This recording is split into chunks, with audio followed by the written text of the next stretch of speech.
बिस्मिल्लाहिर्रहमानिर्रहीम। हमारे पास operative dentistry art and science chapter number 2 dental caries. ठीक है, सबसे पहले इसकी डेफिनेशन देखेंगे। इसकी डेफिनेशन ये है कि एक preventable chronic biofilm mediated disease modulated by the diet. ठीक है, ये प्रिवेंटेबल है। ठीक है, और एक्यूट नहीं है। ठीक है, मतलब with the time, with the passage of time, ठीक है, एक्यूमुलेशन होती रहती है बायोफिल्म की। ठीक है, क्यों, किसकी वजह से होती है? डाइट की वजह से। तो उसको हम क्या कहते हैं? केरीज कहते हैं। ठीक है, देन एक केरीज के बारे में एक एक्सप्लेनेशन दी है, कीज जॉर्डन डायग्राम। ठीक है, ये बेसिकली 3 फैक्टर जो इफेक्ट कर रहे होते हैं। ठीक है, और उसने कहा है कि जो आपका एक फोर फोर आपके फैक्टर्स होते हैं। ठीक है, जो केरीज के ऊपर, जिनके ऊपर केरीज डिपेंड कर रहा होता है। फर्स्ट ऑफ ऑल आपका होस्ट। ठीक है, उसकी क्या सिचुएशन है, उसकी जनरल हेल्थ क्या है। ठीक है, उसकी इम्यूनिटी कितनी है, सारा कुछ।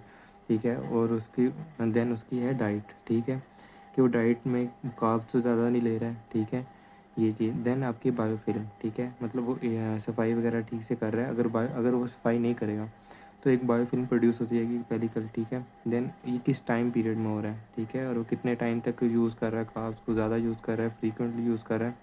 ठीक है, और ये सारा कुछ, ये आपके होते हैं कीज जॉर्डन डायग्राम। देन आपके पैथोलॉजिकल फैक्टर होते हैं जो कि डीमिनरलाइजेशन को फेवर कर रहे होते हैं। ठीक है, जैसे कि आपके हाइपोसलाइवेशंस हो गई। ठीक है, बैक्टीरियाज हो गए जो कि आपकी डीमिनरलाइज कर रहे होते हैं। इस कार्ब्स हो गए। ठीक है, सक्रोज।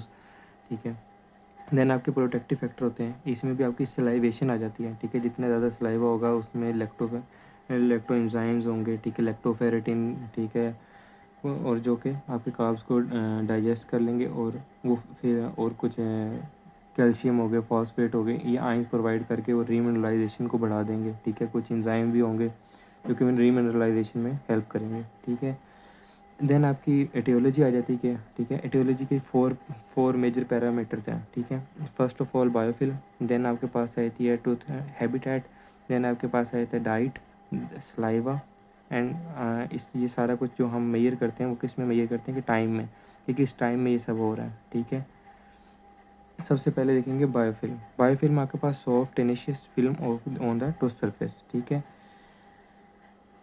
अब इसमें आपके पास ये उसने बेसिकली बताया कि आपके 2 घंटे, अगर आप कोई मतलब टूथ सरफेस पे आपके अंदर 2 घंटे के अंदर ही आपके पास एक्वायर्ड एनामल प्लेक क्रिएट हो जाता है। ठीक है, वो एक पेलिकल की फॉर्म में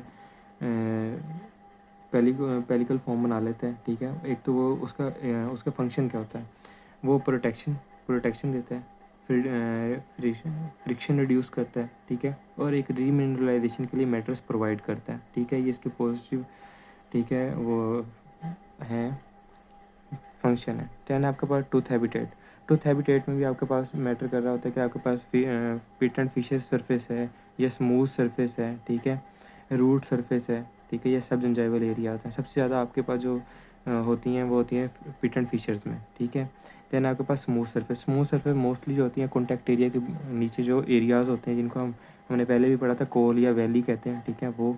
देन आपके रूट सरफेसेस, ठीक है, ये फ्लूटिंग के एरिया होता है।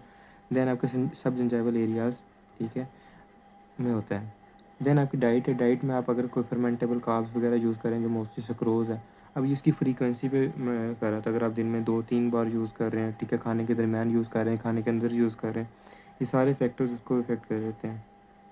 देन सलाइवा में अगर हाइपोसलाइवेशन है, जीरोस्टोमिया जैसी कंडीशन होती है जिनको हम कॉटन माउथ भी कहते हैं। ठीक है, तो वो सिचुएशन भी केरीज को इफेक्ट की प्रोडक्शन में हेल्प करती हैं। ठीक है, अब सलाइवा आपको हेल्प कैसे करता है? इसकी डेली प्रोडक्शन होती है 1 से 1.5 लीटर। ठीक है, देन उसका एक फ्लशिंग मैकेनिज्म होता है। ठीक है, ड्यूरिंग मास्टिकेशन, जो कि आपके फूड को कोमुलेट नहीं होने देता। ठीक है, तो आपका जो इस तरह वो एक डेंटल केरीज को, जब एक बायोफिल्म नहीं बनेगी, ठीक है, बायोफिल्म के ऊपर वो एक्यूमुलेशन नहीं होगी, ठीक है, तो बैक्टीरिया एक्ट नहीं कर पाएंगे, उनको कार्ब्स नहीं मिलेंगी, तो वो केरीज नहीं हो पाएंगे। ठीक है, तो इस तरह का जो सलाइवा वो हेल्प करता है। अब सलाइवा के डिफरेंट तरह से हेल्प करता है। एक तो हमने फ्लशिंग देख लिया, देना उसका direct into anti microbial activity भी है। वो कैसे है? कुछ लाइसोजाइम्स हैं। ठीक है, लैक्टो पेरोक्सीडेज है, लैक्टोफेरेटिन है, इसमें कुछ एंजाइम या नॉन एंजाइम फैक्टर्स होते हैं,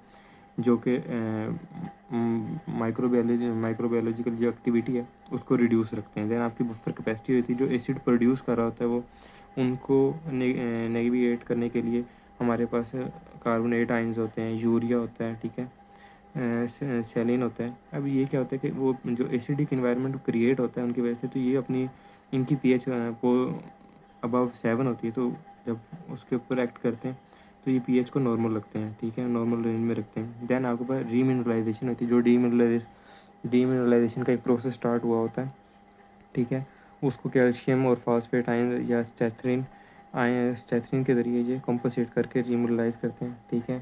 देन आपके पास कुछ मेडिकेशंस होती हैं जो कि आपके पास हाइपोसलाइवेशन करा रही होती हैं। इनमें आपके पास anti depressant, muscarinic receptor antagonist, alpha receptor antagonist, ठीक है, एंटी साइकोटिक्स, एंटी हिस्टामिन,